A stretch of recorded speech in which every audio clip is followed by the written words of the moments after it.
Hello everyone, I'd just like to go over another ridiculous talking point from Ethan Klein's Content Puke. Haha, I'm very funny, aren't I? Oh, in my defense, that is at least a bit better joke than any joke Ethan Klein has ever made. So in this video, Ethan Klein claims that the reason why Anne Frank is admired and thought of and mourned so much is because she didn't do violence in response to being genocided. Let's watch. Withstood genocide, right?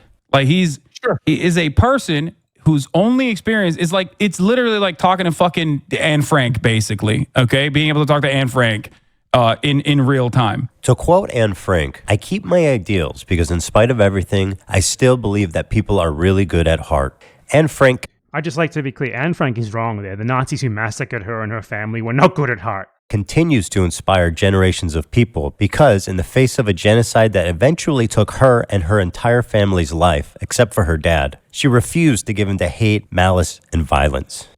And then there's this guy.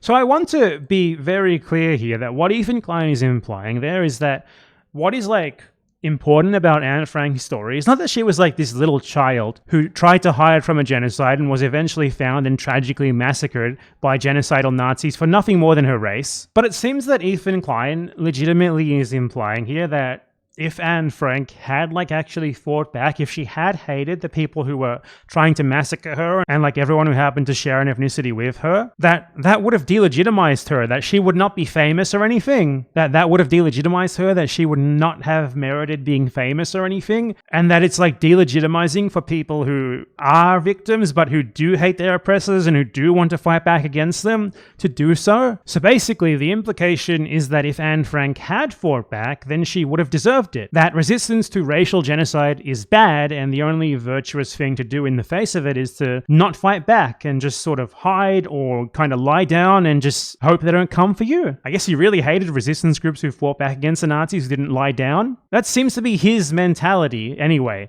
And that really sums it up, and I think it explains really well why he hates people who fight back against Israel in any way, whether it's protest, donations, blockades, or actual resistance, so much. That's his mentality, summarized perfectly.